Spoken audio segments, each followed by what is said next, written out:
Lalu dari, apa tadi saya bilang, sorry. Decision maker-nya tetap kita sebagai pemimpinnya, tetapi ada kalanya, guru itu saya persilahkan untuk mengambil keputusan sendiri hanya untuk hal-hal yang kecil, untuk hal-hal yang tidak menimbulkan resiko tinggi, seperti itu. Jika dia itu hanya sekedar untuk, mengambil keputusan yang tingkat resikonya rendah, maka saya biasanya memberikan kebebasan kepada guru tersebut untuk mengambil keputusan, dengan syarat si guru tersebut harus sudah memikirkan resiko yang timbul atas keputusannya itu, harus dipikirkan dengan matang. Tetapi jika yang mau diputuskan itu adalah suatu hal yang besar, guru atau pegawai tidak dapat memutuskan sendiri, harus konsultasi juga dulu kepada kepala sekolah atau pemimpin, supaya segala yang diputuskan itu tidak menimbulkan suatu hal yang menimbulkan resiko yang berdampak negatif, demikian. Terima kasih, Mem, atas jawabannya. Saya kembalikan kepada teman saya, yaitu Noella Asyaraman. Thank you, Erika.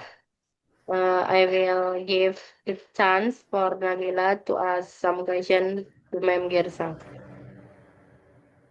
Oke, Mem, perkenalkan nama saya Nabila Ramayani. Saya akan mempertanyakan poin kelima. Bagaimana Anda menilai keberhasilan kepemimpinan Anda dari hasil kerja tim, hubungan antar anggota, atau pencapaian target? Oke, baik. Bagaimana cara saya untuk melihat atau mengevaluasi cara kerja saya apakah sudah tercapai dengan baik. Oke.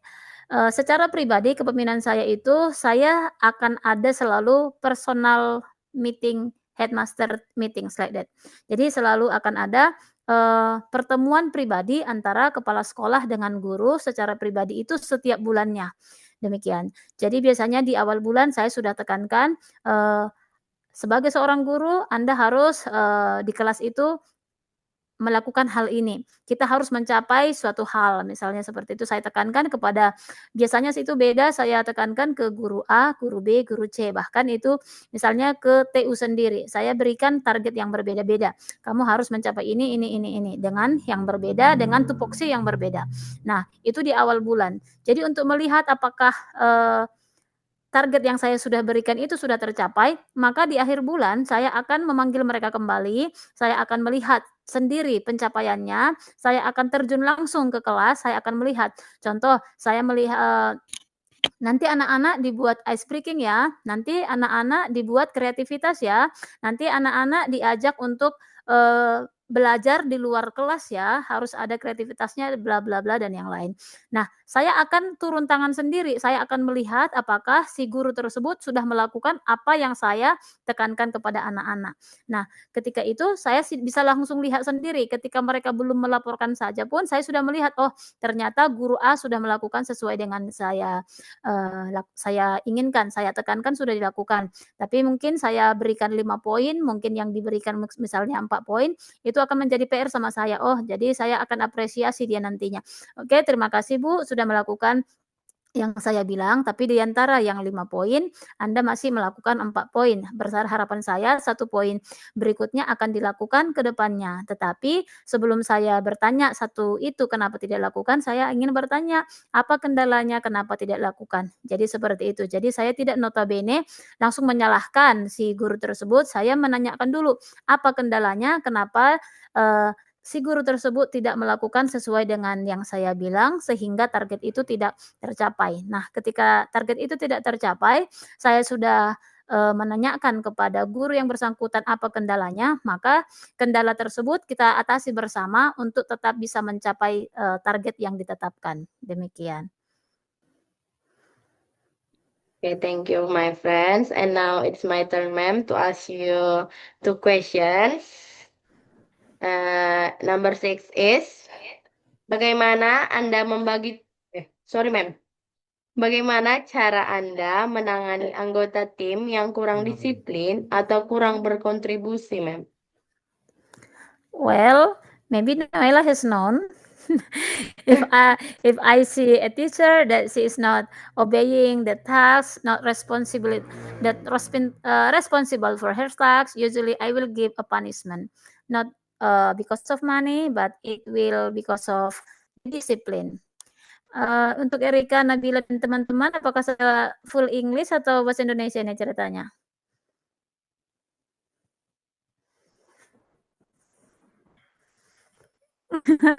They don't answer me. Oke, jadi saya bilang bahasa Indonesia aja ya, biar teman-teman juga mungkin bisa mengerti dengan jelas juga. Jadi bagaimana cara mengatasi tim yang kurang disiplin?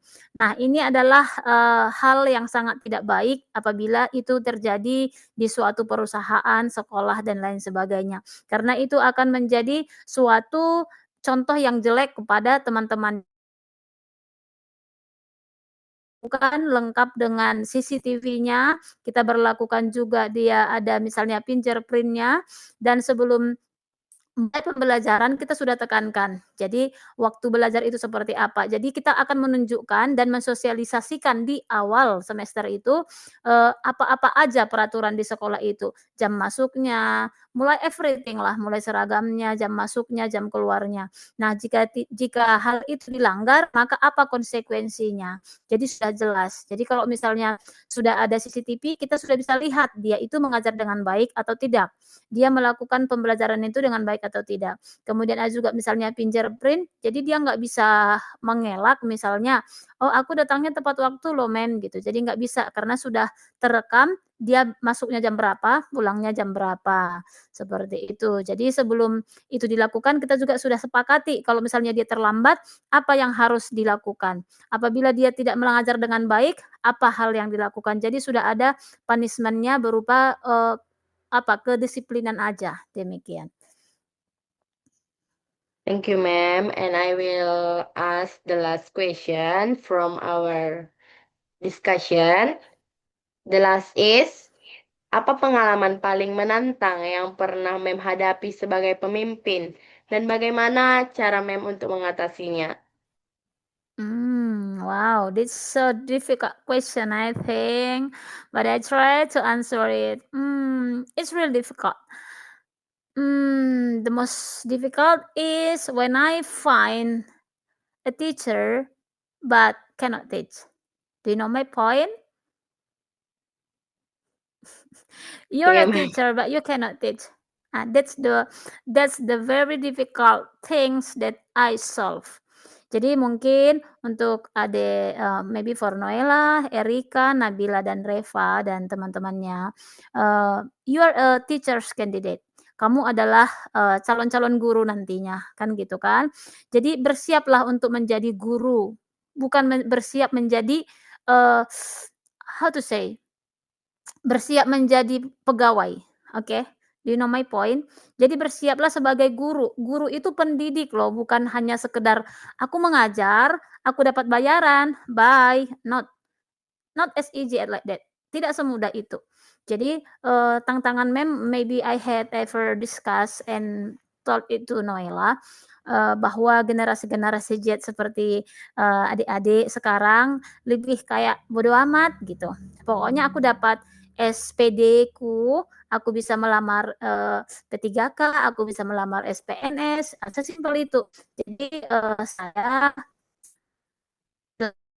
jangan berpikir seperti itu, it's too narrow, itu terlalu sempit gitu ya. Jadi pengalaman paling buruk atau paling sulit yang pernah saya hadapi, mulai dari terjun ke dunia kerja, kerja itu dari 2003 ke 2025 kurang lebih 23 tahun.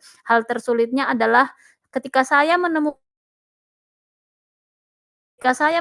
seorang guru, tapi kemampuannya bukan kemampuan seorang guru. Ketika saya menemukan seorang SPD, tapi kemampuannya bukan SPD, gitu. Itulah masalah yang saya temukan, yang paling berat. Sementara sudah kita temukan, sudah jadi. Nah, jadi the last question is how to solve it, bagaimana untuk memecahkannya. Cara saya untuk memecahkannya adalah jika itu masih bisa ditolerin, si guru tersebut masih bisa dibimbing, maka biasanya saya akan mengikutkan dia pelatihan-pelatihan yang intens, saya akan membimbing dia secara habis-habisan supaya dia bisa menjadi seorang guru yang baik, mulai dari etikanya, perilakunya, kognitifnya, semuanya lah seperti itu. Jadi kode etik guru dia harus tahu, kepemimpinan itu juga di kelas itu dia harus tahu, manajemen sekolah itu harus tahu manajemen kelasnya.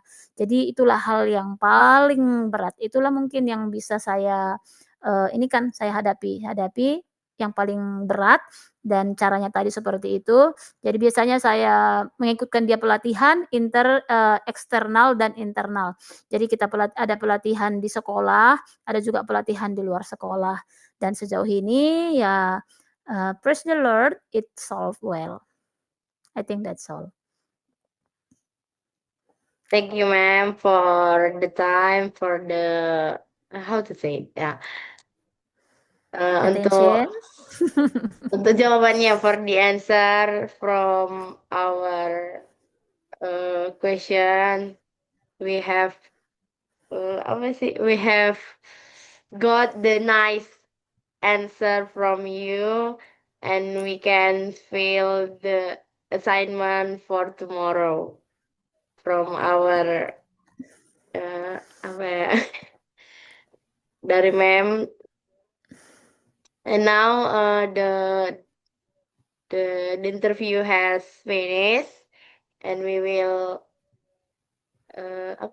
separate And soon because the time will ending, be ma'am. ended.